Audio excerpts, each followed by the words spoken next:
So this is our code of ethics, shortened code of ethics, without the detail that goes behind it. We have 11 principles. So you can see that we cover a wide variety of things in our 11 principles. All of them impact all of our businesses, some to more extent than others.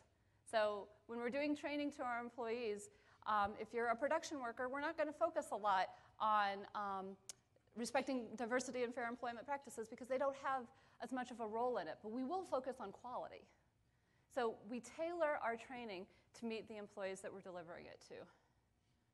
It's the responsibility of every director, officer, and employee to read, know, and comply with the Code of Ethics, to ask for help if they don't know if a decision is ethical or illegal, to report misconduct if they observe it, and to raise any concerns either with a member of local management or with someone else within the company if they have concerns. If you want to contact the ethics office, we have a lot of tools and resources available to allow employees to raise a question and ask for concern, ask for help if they have a concern. They can contact us by regular mail, by telephone, by in-person meetings, email. So we manage a helpline, and we answer calls, questions for help, and we do investigations. These are the types of issues that we do investigations on: bribery, corruption, record keeping, accounting, cover-ups. Conflicts of interest is a really big one. We get a lot of questions about conflicts of interest, violations of the law, kickbacks. And we don't do all of the investigations ourselves. We're a team of 7 worldwide. So we don't do all of them ourselves, but we leverage a lot of our internal resources to help us do the investigations. It's not, a couple of years ago, actually the calls to the helpline fell in recent years because of the economic recession. If there's an economic recession, there's layoffs, there's furloughs, do you think people are going to raise their hand and say, I think I observed misconduct? Not going to happen. People are going to be scared. So before the recession, we had, I think it was almost 900 calls to the ethics office. And last year, we were about 600.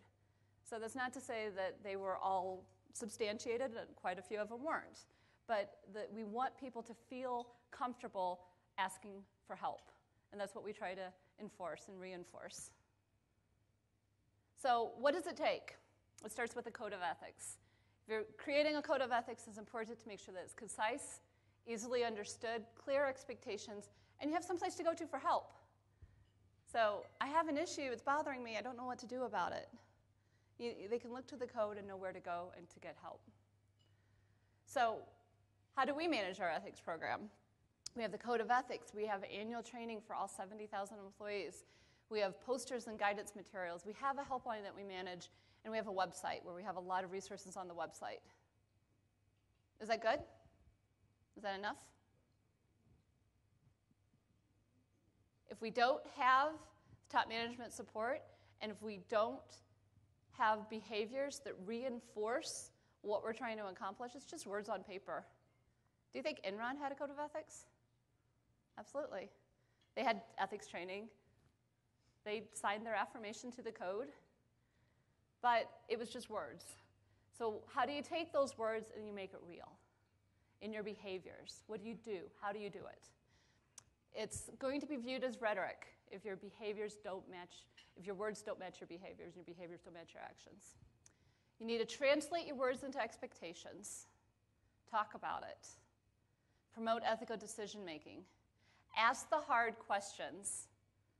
So if you think something's too good to be true or you think that someone might be doing something, you can't ignore it. It's important to ask the right questions. And consistently discipline misconduct. That's a really important one.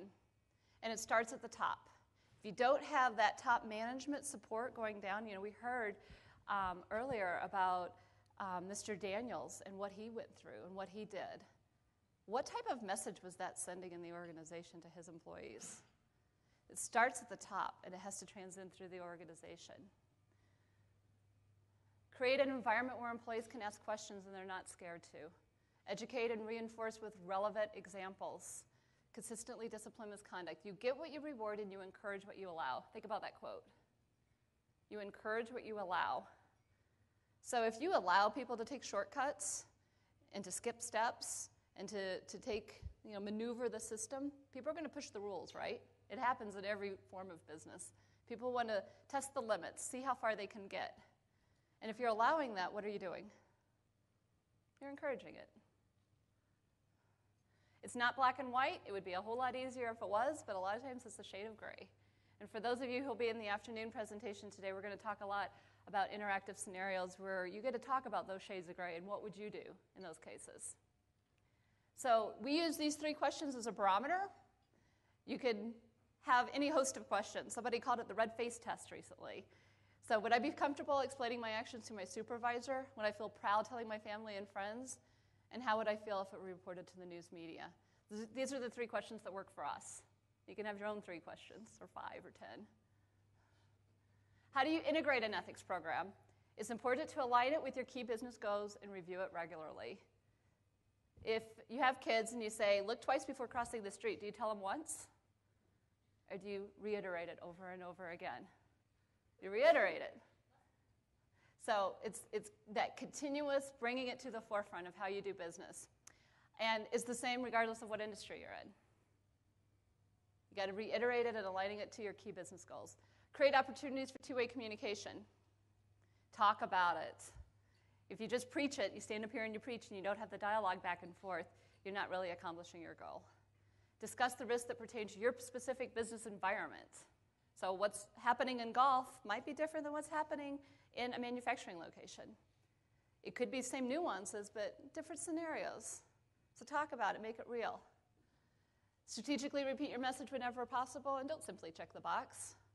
It goes back to just being words and Enron having a code of ethics. They were checking the box and doing what they thought they needed to do, rather than really believing it. So we think it's important to talk about the issues that we face. So every year we create an ethics annual report and we publish it and we talk about the stories. We pick maybe 10 stories that came into the ethics office and we talk about the learning from it. So this afternoon I'm going to set some of these annual reports out so you can look through them. And if you have any questions, I'd be happy to respond to it. But we allow our employees, it goes to all of employees around the world. We translate it into all of our 32 languages so that employees can understand the types of stories that we deal with. So this is a statement from Sandy Cutler. Nothing is more important to Eaton's overall success as an enterprise than our ethical values. Our shared regard for the highest standards of honesty and integrity is our biggest strength. Each of us knows that every time we do the right thing, we reinforce the understanding among our fellow employees, our customers, our suppliers, and our shareholders that this is how we do business at Eaton. As I said before, we were named one of the world's most ethical companies. And it pays to be ethical. Real-time, bottom line, it pays to be ethical. Here's some research. So a positive corporate reputation pays off. Customers are 7 times more likely to buy products at a premium price if they know that you're an ethical company and you're going to treat them right. They're worried about the business relationship. You're more likely to have your stock recommended, to be recommended as a good place to work, to be a good joint venture partner, and to be given the benefit of the doubt. And most importantly, look at this graph. The top line are how the stocks, the percent growth of the stocks of those companies that have been named one of the world's most ethical versus the Standard & Poor's 500. So if you think that it doesn't impact profitability and shareholder value, there's the proof. Likewise, ethical and compliance failures are recognized as well. So I bet you could take the paper today, hold it up, and you could find a story on ethics and where it's gone wrong.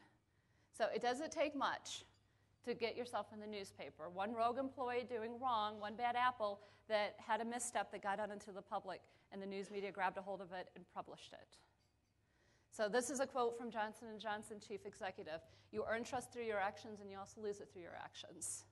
And there are great examples. For the Tylenol case years ago, they responded quickly. They took the Tylenol off the shelf when they knew it had been tainted. They responded appropriately. And in recent times, they've had more problems with their reputation and responses. So you earn it through your actions, and you can lose it through your actions. So accountability and responsibility. Here's an example of Siemens. So Siemens had a program. They had an ethics and compliance staff of 86 people. Now, granted, they're much bigger than Eaton. In 2007, there were investigations and legal proceedings over allegations of paying bribes, breach of trust, corruption, money laundering, tax evasion. The list went on. So Come 2008, their ethics and compliance staff is now 621. Again, real impact to the bottom line. The salaries, benefits to over 500 people more. Total fines paid, $1.5 billion. And there's government oversight and monitors on how they do business. All of this adds cost and impacts profitability. So accountability and responsibility. Program success depends on the shared accountability of all employees. We've talked about that one bad apple. That's all it takes. A communication of expectations needs ongoing reinforcement. Right now we have 70,000 employees. It's a manager-led program, and all employees get training by their manager at least once a year. It's the key to how we do business. Employees reaffirm their commitment to our code of ethics on an annual basis. And this one we do electronically, so it's more of our admin level and above employees. So it's about 24,000 employees go on and reaffirm their commitment to our code every year. It's global expectations is the global acceptance of our program. So what are some of the rewards? I've showed you the economic rewards from the slide where shareholder value pays off. It's a successful program, though. It's also going to be recognized by your employees, your customers, and your suppliers, and also by third parties. They're going to want to do business with you. And it helps to support our mission, our shareholders, our customers, our employees, and our suppliers. We like to end with this quote: great values lead to the right choices. The right choices lead to great results, and great results lead to a great company. All right, thank you very much.